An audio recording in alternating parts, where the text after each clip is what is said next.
Looking once again at all the tables we've created, from all of these quadratic functions, which have an x squared term in them,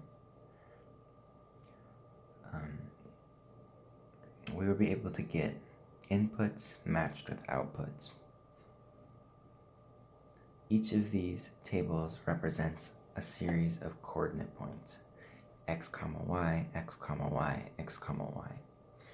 We want to begin to graph these on a coordinate plane so we can see what basic shape quadratic functions end up having. So here's a table of our basic quadratic function y equals x squared. Once again, the inputs are squared to get the outputs. So what are the coordinate points that are made by this function? One of them is 0, 0, or x is 0 or y is 0. We also get 1, 1, 2, 4, 3, 9, and so on for all the x, y pairs.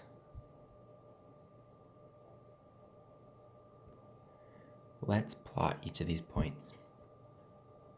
0, 0 has an x coordinate of 0 and a y coordinate 0. It means forward 0, up 0 from the origin. 1, 1 means forward 1, up 1. 2, 4 is forward 2, up 4. 3, 9 is forward 3, up 9. If we plot the rest of our points, we can see that as the curve moves forward, it gets steeper and steeper. And if we keep going, it'll get steeper and steeper. And the same thing happens on the other side, steeper, steeper, and steeper. Since the slope at any point gets steeper and steeper and steeper, it forms a sort of U shape. This U shape of a quadratic function graphed is called a parabola. So, what's a quadratic function? It's a function with x squared terms.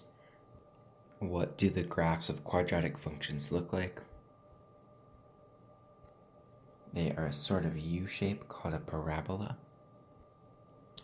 and the shape mirrors itself on either side, just like we notice from our outputs in the table. How does a quadratic function graph to a U-shaped parabola? Well, because the parabola is made out of points.